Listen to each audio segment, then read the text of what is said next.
La literatura de presos políticos no es tan infrecuente como podría pensarse. Existen grandes ejemplos de escritores que, pese al cautiverio, continuaron escribiendo, como son los casos de Wilde, Gramsci y, más cerca de nosotros, José Revueltas, quien nos dejó constancia de ello con una obra magnífica y terrible, El Apando. Pero no todos los presos políticos son escritores profesionales. Algunos se ejercitan en la escritura como antídoto contra el encierro, como asidero al borde del abismo. Recientemente volvió a circular Sobreviviremos al hielo, una serie de escritos hechos en prisión y recopilados en las más adversas condiciones. Todos los participantes tienen el denominador común de haber sido presos políticos. No es una selección literaria, sino testimonial. Hoy tengo el gusto de que nos acompañe el editor Bartomeo Costamic y Manuel Ansaldo Meneses, compilador y escritor, preso político, que encontró en la escritura una ventana. Gracias por estar aquí. Gracias a ustedes. Gracias por la invitación. ¿Cómo surge la idea de este libro que ya tiene, esta es la segunda edición?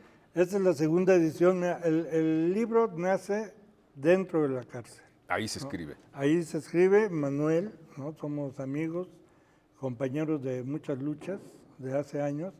Entonces, él y David Jiménez, ¿no? Hacen una compilación, platicamos. Primero se iba a publicar dentro de la cárcel, ¿ves? Y bueno, llevamos hasta el papel y Manuel y David hicieron negociaciones ahí con las autoridades y al final no se pudo. No los dejaron. Mira, o sea, 1975 todavía estaba Lecumberri, el Palacio Negro. Primero nos ingresaron ahí. Nosotros somos parte de uno de los últimos grupos de la Liga Comunista 23 de septiembre que fueron trasladados a prisión. Ya después de nosotros, todos los camaradas fueron desaparecidos. Llegamos a Lecumberri, estuvimos un año ahí, algo, y viene la reforma política, perdón, viene la reforma penitenciaria.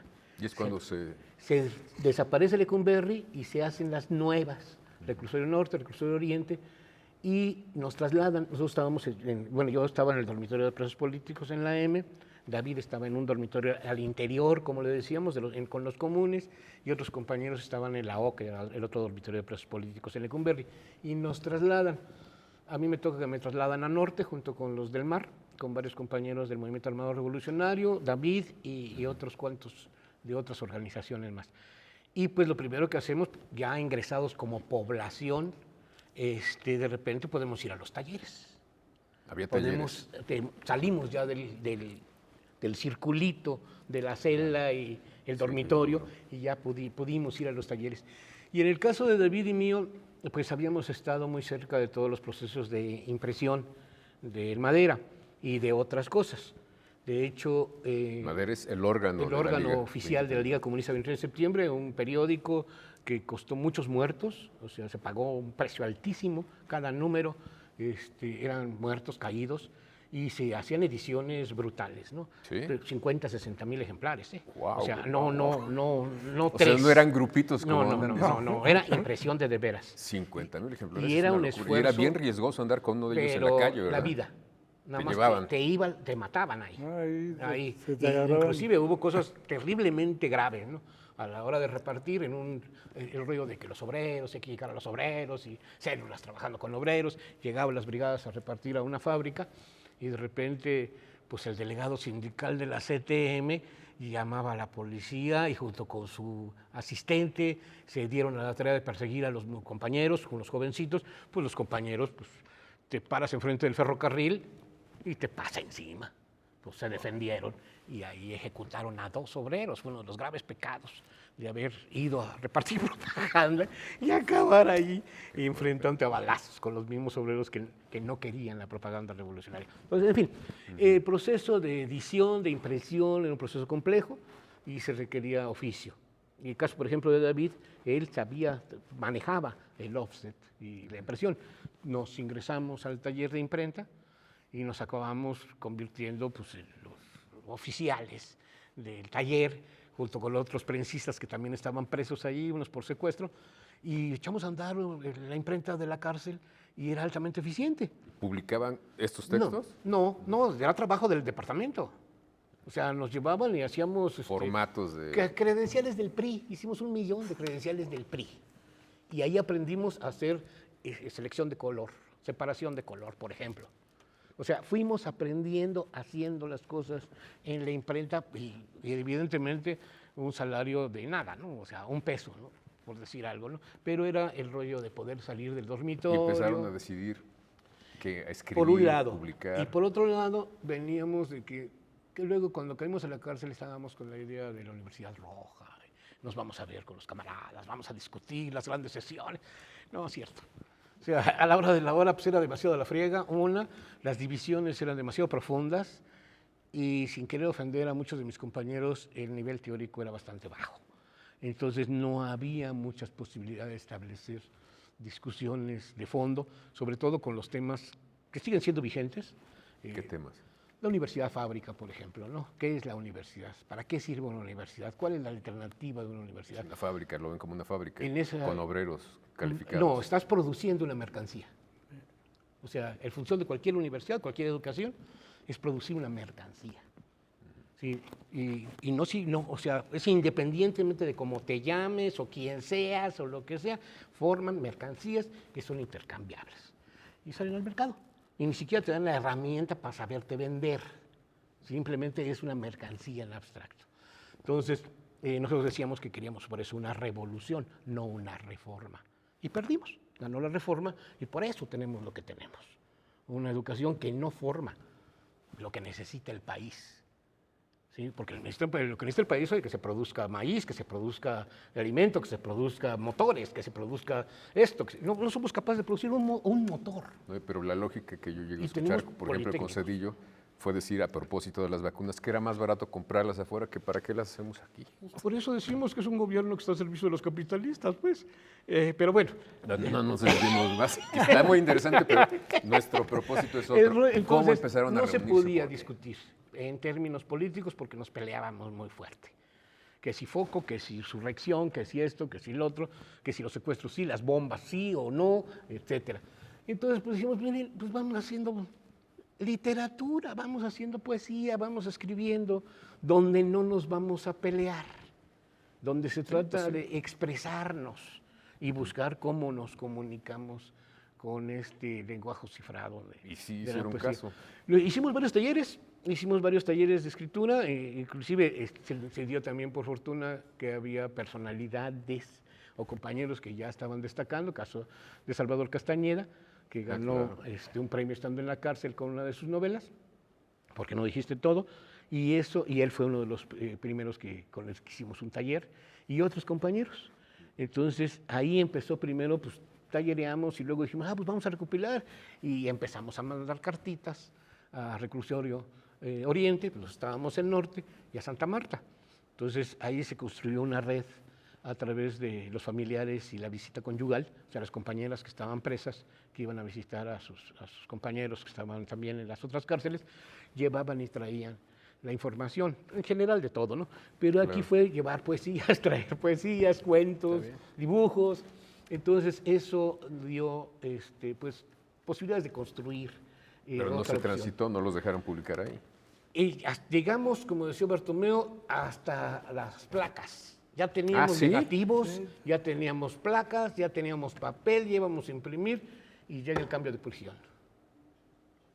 Y eso, pues, eso es, o sea, Dios dijo y se hizo. Y tienes 5 minutos para lo que encuentres, lo levantes, porque teóricamente Y no fue cuando tienes entraron en nada. contacto con...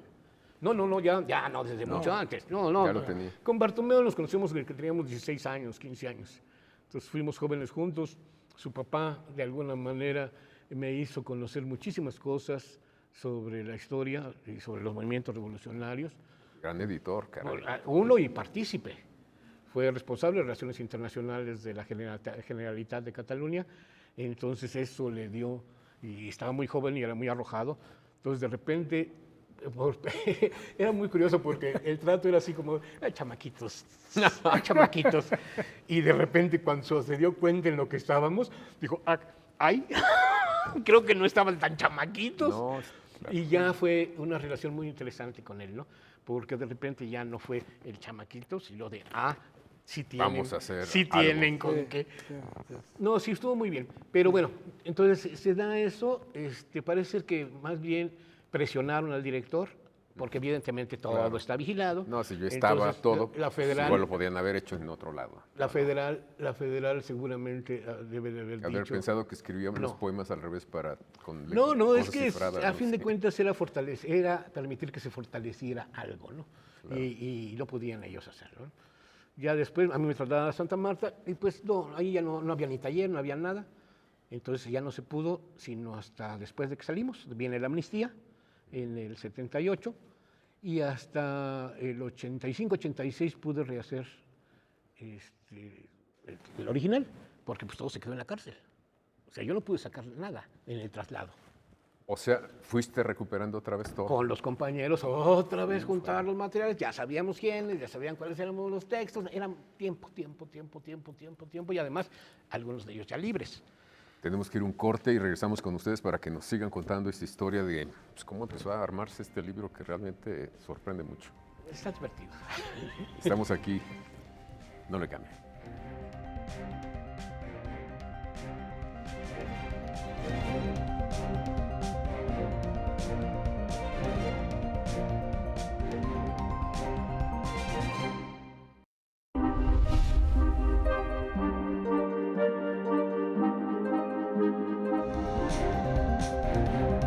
Frente a esas disyuntivas, no debemos olvidar que la verdadera libertad comienza con el respeto a quien piensa distinto a uno. Para conocer es necesario preguntar. Apoyar a las mujeres, apoyar a los grupos vulnerables a través del arte y la cultura es responsabilidad de todos. Cultura y activismo para eliminar la violencia de género. Bien preocupante socialmente, que es el tema del clasismo, del racismo, de la discriminación, y que la única vía es la educación. Debate 22. Temas como la gentrificación, expulsión, la discriminación cultural y los desalojos masivos, pues volvieron a la discusión pública. Aquí está como el reflejo de esta gran ciudad, de este gran pueblo. Son estas cosas las que nos llenan el alma. Son actos de justicia. Por si las moscas, vamos a hablar del Festival Internacional por la Diversidad Sexual, que este año cumple su edición número 36, 15 años del Museo Universitario de Arte Contemporáneo, y me acompaña para eso su directora Amanda de la Garza. Vamos a hablar del más reciente libro del escritor Juan Villoro, me refiero a La figura del mundo.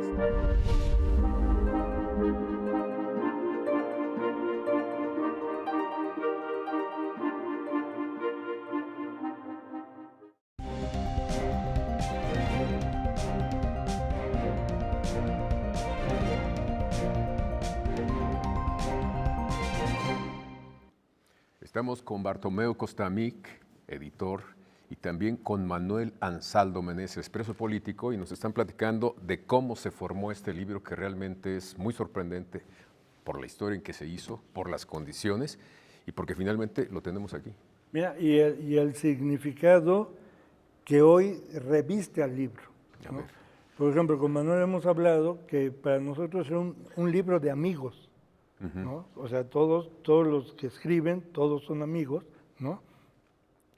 Pero últimamente ha tomado un cariz, lo estudian el libro, Claro. incluso llegan a decir que se abre un nuevo género literario.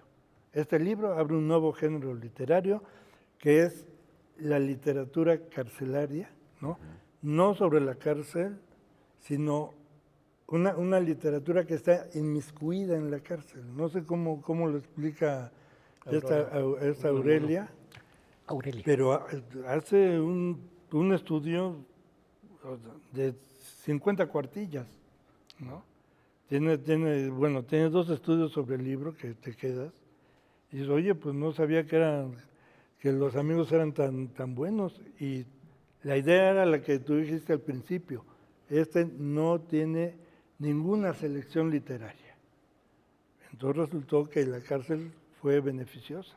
¿No? Y Hay una apuesta literaria también, Sí, si no, no transitaría Pues- con los lectores. Es a lo que me refiero. Esa cárcel hace que salga del escritor un sentimiento, una forma de ver el mundo, una forma de expresarse. Absolutamente real.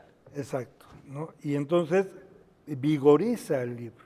Hay algunos temas, a ver, platícanos un poco. Son varios capítulos, son varios autores. ¿Cuántos autores son? ¿Cuántos tenemos? 10, 11. Sí. ¿Tocan temas similares? No. No, Son muy diferentes. todo es una cuestión libre, cada quien escribe. Hay Lo que poesía, hay considera. cuento, hay... Albures. Hay albures, hay un compa que estaba furioso porque cuando estás en un proceso, te viene una sentencia. Entonces estás esperando una sentencia absolutoria, por supuesto, ¿no? Y viene la sentencia absolutoria, ya vas a salir y en ese momento el Ministerio Público apela y te quedas.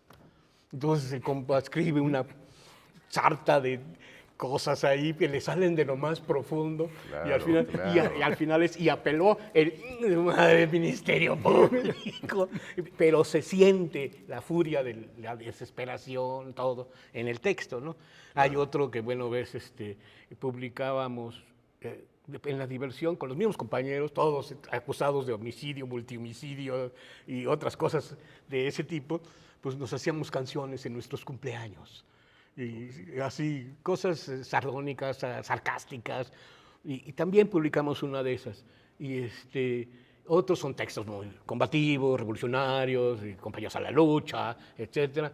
Otros son muy intimistas, hasta llegar a la misoginia más terrible, porque también era el otro, Se da estás en el también. hoyo, y además todo sale por ahí dice, solo espero que un día peinaré las trenzas con un cuchillo bien afilado. Y dices, ay, mano, pero de veras estaba sangrando en el alma, ¿no? O sea, decíamos mucho darnos la dimensión humana. Como de repente dices, guerrilleros que se atrevieron a matar soldados, a enfrentarse al ejército, Bueno, a pero asaltar llegaron porque bancos. eran jóvenes y no estaban conformes con un Estado totalmente Pero además había patriarcal, duro. sentimientos. Claro. Y era gente como Y además no cualquier otra. tenían ni educación, ahora sí que militar o entrenamiento, ni financiamiento, Ni ni guía, nada, ni nada, nada. nada. Al peor Simplemente aún, no querían el mundo que México tenían. en ese momento era reconocido como la potencia del tercer mundo. ¿Y cómo le estábamos haciendo la guerra? Arriba y adelante. ¿Cómo le estábamos haciendo a la guerra cuando el resto de los países ensalzaban? Y todavía que aquí se habla de enjuiciar a Echeverría como lo más normal del mundo, cuando en el resto de los países fue un paladín. Entonces, de repente, ese tipo de cosas son complejas. Entonces, el movimiento revolucionario mexicano, el movimiento armado revolucionario, el socialismo, como le decimos nosotros, el MAS, nunca lo financiaron del otro lado. O sea, Cuba, Bueno, dijeron Cuba, Rusia. llegabas en arresto Y era domiciliario. cuestión de Estado, o sea, no se podían meter. Llegabas en Claro. arresto domiciliario. Los compañeros que se fueron exiliados llegaban vigilados por la policía política cubana. Sí, claro. Llegaban los funcionarios de visita y te llevaban a que fueras de viaje, a dar un paseo al mar. Y se cosas entiende así. también, Cuba tenía que mantener la Por relación con el único supuesto. puente hacia el exterior. que No, tenía. y rompió las relaciones con Corea, rompió las relaciones con la Unión Soviética, pero que Corea fue el único que dio entrenamiento a un grupo muy reducido de compañeros del mar, Del mar. por ejemplo. Sí, que fue la única potencia y así no les vamos a decir nada de política, no les vamos a dar ningún tipo de asesoría, les estamos haciendo nada más porque son muy necios y a ver, y váyanse, prácticamente. Y sí les dieron un entrenamiento, pero nada más. En fin, llega 88, llega la insurgencia electoral, no habíamos encontrado dónde editar. Yo inclusive hice algunas ediciones, me fui a San Francisco, California, allí editamos algunos textos De esto. en el periódico de Berkeley. Y luego ya, después del 88, uno de los compañeros, precisamente el que hace la gráfica, Alfredo de la Rosa, es electo como asambleísta. Y con esa cobertura, el financiamiento, el apoyo de Bartomeu, ya hicimos la primera edición. ¿Y cómo recibieron la primera edición? ¿Cuántos ejemplares tiraron? ¿Se vendió? ¿Cómo estuvo? Hicimos 3,000. Que eran de los apestados de... No me quiero relacionar contigo porque quién sabe que me pase, ¿no? Bueno, Circuló bien. circuló bien, ¿no?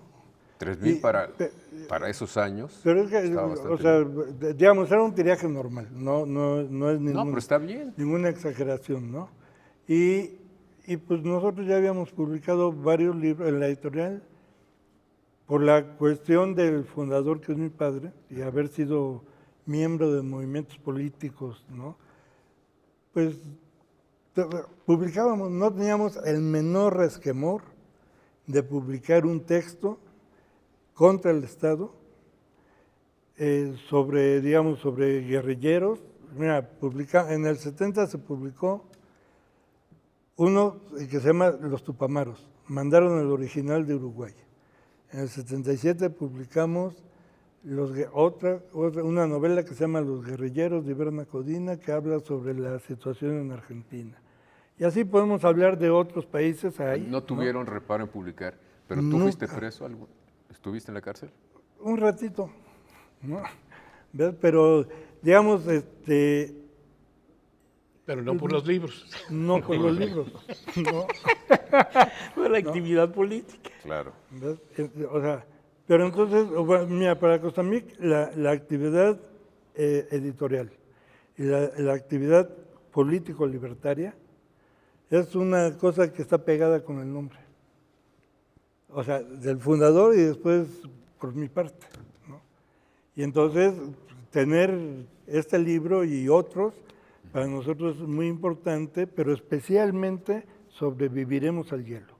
Porque mira, cuando tienes un texto político, ¿no?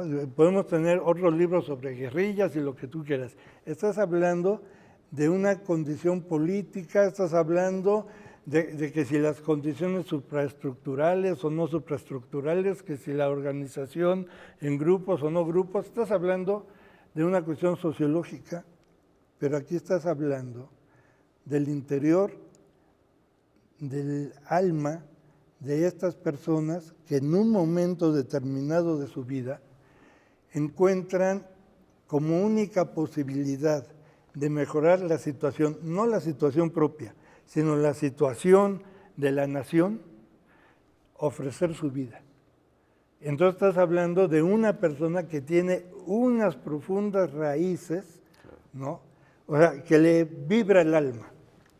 Entonces, cuando saca su poesía, cuando escribe unas líneas, ¿no?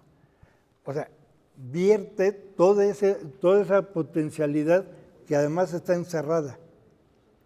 No que esté dentro de ti, sino que además está dentro de la cárcel. Está físicamente. Y se potencializa, ¿no? Esa forma expresiva, y por eso yo creo que pues ahora ya nos dicen que el libro tiene unas cualidades extraordinarias. No, pues es un fenómeno fenómeno editorial incluso. Por eso te pregunté si habías estado preso. Sí. Porque si publicas así, sin miedo las cosas, y es este tipo de cosas y otras, que empezaron desde el principio fuerte con Víctor Serge. Bueno, o sea, a ver, mi padre fue militante del Partido Obrero de Unificación Marxista en España. El Partido Obrero de Unificación Marxista fue perseguido por el estalinismo, los dirigentes del partido fueron condenados a muerte y por la situación de la guerra no pudieron matarlos, ¿no? Y después, bueno, ya viene la debacle, y entonces pues al final quedan libres como todos los presos, ¿no? ¿Verdad? Y vienen a México, pero el estigma de ser miembros del POUM queda dentro de la izquierda mundial, ¿no? Y entonces vienen y lo primero que hacen, mi padre llega en 1940 y en 1940 saca Retrato de Stalin de Víctor Serge. Fuerte desde el principio. Sí, Carta credencial fue durísima, ¿no? Llegando y haciendo lumbre. Dice. Pero después, por ejemplo, años después salió un libro que se llama Una satrapía en el Caribe, que era contra el dictador Trujillo, ¿no? El de República Dominicana. Bueno, aquí andaban balaceando a mi padre y al autor. Al autor de ese libro lo mataron aquí en México, ¿no?